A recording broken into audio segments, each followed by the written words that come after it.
Guys, ನೀವು ಚಿಕ್ಕ ಚಿಕ್ಕ ಮಾತಿಗೂ ಕೂಡ ಬೇಜಾರಾಗ್ತಿದ್ದೀರಾ, ಅಥವಾ ನೀವು ಯಾವುದೇ ಸಮಸ್ಯೆ ಬಂದರೆ ನಿಮಗೆ ತಲೆ ಕೆಡಿಸ್ಕೊಳ್ತಿದ್ದೀರಾ, ಅಥವಾ ಜನರ ಮಾತುಗಳು, ಫೇಲ್ಯೂರ್, ಸ್ಟ್ರೆಸ್ಗಳು, ಈ ಥರ ಸಮಸ್ಯೆ ಬಂದಾಗ ನಿಮ್ಮ ಮನಸ್ಸು ದುರ್ಬಲ ಅಂತ ನಿಮ್ಗೆ ಅನಿಸ್ತಾ ಇದೆ. ಹೀಗೆ ಅನಿಸಿದೆ, ಅದು ನಿಮ್ಮ ಬಾಡಿ ಸ್ಟ್ರೆಂತ್ ಅಲ್ವೇ ಅಲ್ಲ.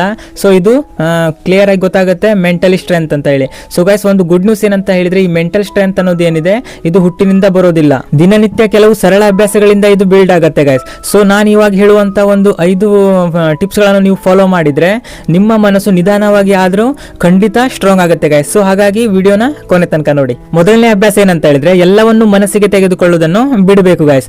ಸೊ ಒಂದು ಚಿಕ್ಕ ಫೇಲ್ಯೂರ್ಸ್ ಬಂದ್ರು, ಮತ್ತೆ ಏನಾದ್ರೂ ನಿಮ್ಗೆ ಬೇಡಾಗಿದ್ದನ್ನ ಹೇಳಿದ್ರು, ಅಥವಾ ಯಾರಾದ್ರೂ ನಿಮ್ಮನ್ನ ಇಗ್ನೋರ್ ಮಾಡಿದ್ರೆ, ಈ ತರ ಆದ ಸಂದರ್ಭಗಳಲ್ಲಿ ನೀವು ಎಲ್ಲವನ್ನು ಮನಸ್ಸಿಗೆ ಅದನ್ನು ತಗೊಳ್ಳೋದನ್ನ ಬಿಡಬೇಕು. ಸೊ ಅದನ್ನೇ ನೀವು ಒಂದು ಸಣ್ಣ ಫೇಲ್ಯೂರ್ಸ್ ಬಂದ್ರು ಕೂಡ ಏನಾದ್ರೂ ಬಂದ್ರೆ ಮನಸ್ಸಿಗೆ ತೆಗೆದುಕೊಂಡು ಅದು ದಿನಪೂರ್ತಿ ನೀವು ಯೋಚಿಸ್ತಾ ಕೂತ್ಕೊಂಡ್ರೆ ಇದು ಮತ್ತೆ ಹೆಚ್ಚಾಗ್ತಾ ಹೋಗುತ್ತೆ. ಸೊ ಹಾಗಾಗಿ ನೀವು ಅದನ್ನ ಇಗ್ನೋರ್ ಮಾಡಬೇಕಾಗತ್ತೆ.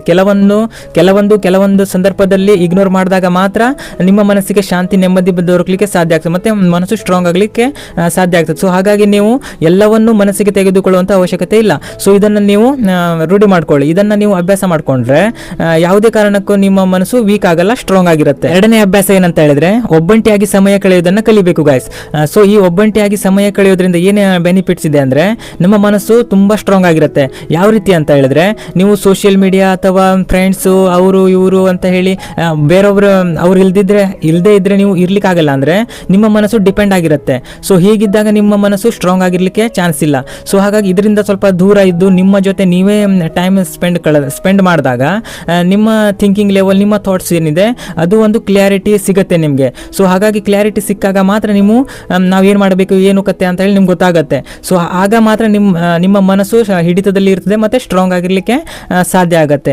ಆದಷ್ಟು ಒಬ್ಬಂಟಿಯಾಗಿ ನಿಮ್ಮ ಜೊತೆ ನೀವು ಟೈಮ್ ಸ್ಪೆಂಡ್ ಮಾಡೋದನ್ನ ಕಲೀರಿ ಗೈಸ್. ಇನ್ನು ಮೂರನೇ ಅಭ್ಯಾಸ ಏನಂತ ಹೇಳಿದ್ರೆ, ನಿಮ್ಮ ಥಾಟ್ಸ್ ಮೇಲೆ ನಿಮ್ಮ ಹಿಡಿತ ಇರಬೇಕು. ಅಂದ್ರೆ ನಿಮ್ಗೆ ಒಂದ್ಸಲ ನೆಗೆಟಿವ್ ಥಾಟ್ಸ್ ಬಂತಪ್ಪ, ನೆಗೆಟಿವ್ ಯೋಚನೆ ಬಂದಾಗ ಇದಕ್ಕೆ ನೀವು ಅದನ್ನೇ ಮುಂದುವರಿಸ್ಕೊಂಡು ಅದನ್ನೇ ಬೆಳೆಸ್ಕೊಳ್ತಾ ಇರೋದು ಬದಲಿಗೆ ಇದಕ್ಕೆ ಈ ಸಮಸ್ಯೆಗೂ ಒಂದು ಸೊಲ್ಯೂಷನ್ ಇದೆ ಅಂತ ಹೇಳಿ ನೀವು ತಿಳ್ಕೊಂಡು ಸೊ ಅದನ್ನ ಒಳ್ಳೆ ರೀತಿಯಲ್ಲಿ ಒಂದು ಪಾಸಿಟಿವ್ ಮೈಂಡ್ ಸೆಟ್ ಅಲ್ಲಿ ತಗೊಂಡು ಹೋಗ್ಬೇಕಾಗತ್ತೆ. ಈ ತರ ಮಾಡಿದ್ರೆ ನೀವು ನಿಮ್ಮ ಮೈಂಡ್ ಸಖತ್ತಾಗಿ ಸ್ಟ್ರಾಂಗ್ ಆಗ್ಲಿಕ್ಕೆ ಚಾನ್ಸ್ ಇದೆ ಗೈಸ್. ಸ್ಟ್ರಾಂಗ್ ಆಗೇ ಆಗುತ್ತೆ. ಸಮಸ್ಯೆ ಮೇಲೆ ನೀವು ಫೋಕಸ್ ಮಾಡೋ ಬದಲು ಪರಿಹಾರದ ಮೇಲೆ ನೀವು ಫೋಕಸ್ ಮಾಡಿದ್ರೆ, ಗಮನ ಕೊಟ್ರೆ ನಿಮ್ಮ ಮೈಂಡ್ ಆಟೋಮೆಟಿಕ್ಲಿ ಸ್ಟ್ರಾಂಗ್ ಆಗಿರುತ್ತೆ.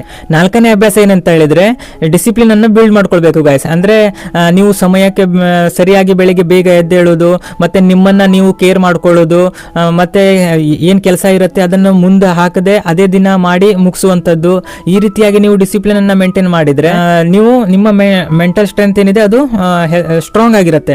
ಇದು ನಿಮಗೆ ಚಿಕ್ಕ ಹ್ಯಾಬಿಟ್ ಅಂತ ಅನಿಸ್ಬಹುದು, ಆದ್ರೆ ಇದನ್ನೇ ನೀವು ಮುಂದುವರಿಸಿಕೊಂಡು ಇದನ್ನೇ ನೀವು ಕಂಟಿನ್ಯೂ ಮಾಡ್ತಾ ಹೋದ್ರೆ ಇದರಿಂದ ನೀವು ಅನ್ಕೊಂಡಿದ್ದಕ್ಕಿಂತನೂ ಹೆಚ್ಚು ನಿಮ್ಮ ಮೈಂಡ್ ಏನಿದೆ ಅದು ಸ್ಟ್ರಾಂಗ್ ಆಗಿರುತ್ತೆ ಗೈಸ್. ಇದೇ ಹ್ಯಾಬಿಟ್ಸ್ ಮೈಂಡ್ಗೆ ಸ್ಟ್ರೆಂತ್ ಕೊಡುತ್ತೆ. ಡಿಸಿಪ್ಲಿನ್ ಮೈಂಡ್ ಯಾವತ್ತೂ ಕೂಡ ಸ್ಟೇಬಲ್ ಆಗಿರುತ್ತೆ. ಇನ್ನು ಐದನೇ ಮತ್ತು ಮುಖ್ಯವಾದ ಅಭ್ಯಾಸ ಏನಂತ ಹೇಳಿದ್ರೆ, ನಿಮ್ಮ ಪೀಸ್ ಅನ್ನು ನೀವು ಪ್ರೊಟೆಕ್ಟ್ ಮಾಡ್ಕೊಳ್ಳಿ. ಅನ್ನೆಸೆಸರಿ ಆರ್ಗ್ಯುಮೆಂಟ್ಸ್ ಆಗಲಿ, ಟಾಕ್ಸಿಕ್ ಪೀಪಲ್ಸ್ ಗಳಾಗಲಿ, ಆ ಕಡೆ ನೆಗೆಟಿವ್ ಎನ್ವಿರಾನ್ಮೆಂಟ್ ಆಗಲಿ, ಈ ತರದಿಂದ ನೀವು ದೂರ ಇರಬೇಕು. ಈ ತರದಲ್ಲಿ ನೀವು ಇದ್ರೆ ನಿಮ್ಮ ಮೆಂಟಲ್ ಸ್ಟ್ರೆಂತ್ ಏನಿದೆ ಇದು ಡೆಸ್ಟ್ರಾಯ್ ಮಾಡುತ್ತೆ. ಸೊ ಹಾಗಾಗಿ ನೀವು ಆದಷ್ಟು ಕೂಡ ಇಂಥವ್ರದಿಂದ ದೂರ ಇರಿ.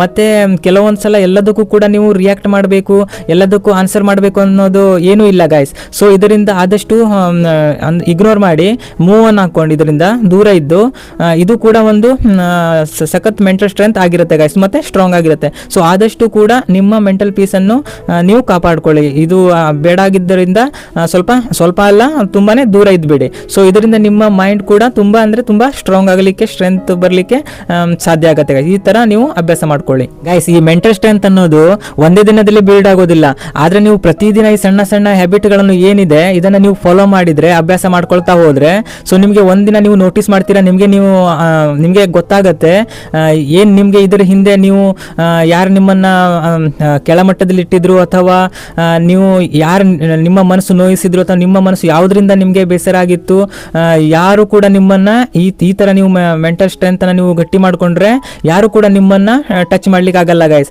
ಸೊ ಇದನ್ನ ಫಾಲೋ ಮಾಡಿ ಮತ್ತೆ ಅಭ್ಯಾಸ ಮಾಡ್ಕೊಳ್ಳಿ. ಸೊ ಈ ತರ ನೀವು ಮಾಡೋದ್ರಿಂದ ತುಂಬಾ ನಿಮ್ಮ ಮನಸ್ಸು ಸ್ಟ್ರೆಂತ್ ಆಗಿರುತ್ತೆ, ಮತ್ತೆ ನೀವು ಸ್ಟ್ರಾಂಗ್ ಆಗಿರ್ತೀರಾ ಮನಸ್ಸಿಂದನೂ ಕೂಡ. ದೇಹದಲ್ಲಿ ಎಷ್ಟೇ ಬಲಿಷ್ಠವಾಗಿರ್ಲಿ, ಆದ್ರೆ ಮೆಂಟಲ್ ಸ್ಟ್ರೆಂತ್ ಅನ್ನೋದೇನಿದೆ ಮೆಂಟಲಿ ತುಂಬಾ ಸ್ಟ್ರಾಂಗ್ ಆಗಿರ್ಬೇಕಾಗತ್ತೆ ಇವಾಗಿನ ಪರಿಸ್ಥಿತಿಯಲ್ಲಿ. ಸೊ ಗೈಸ್, ಇದನ್ನ ನೀವು ಅಳವಡಿಸ್ಕೊಳ್ಳಿ, ಮತ್ತೆ ನಿಮ್ಮ ಮನಸ್ಸನ್ನು ನೀವು ಸ್ಟ್ರಾಂಗ್ ಆಗಿ ಇಟ್ಕೊಳ್ಳಿ. ಓಕೆ, ಗೈಸ್, ನಿಮಗೆ ವಿಡಿಯೋ ಯೂಸ್ಫುಲ್ ಅನಿಸಿದ್ರೆ ವಿಡಿಯೋಗೆ ಒಂದು ಲೈಕ್ ಮಾಡಿ, ಹಾಗೆ ಇಂತಹ ವಿಡಿಯೋಗಳಿಗಾಗಿ ನಮ್ಮ ಚಾನಲ್ನ ಸಬ್ಸ್ಕ್ರೈಬ್ ಮಾಡೋದನ್ನು ಮರಿಬೇಡಿ. Love you guys.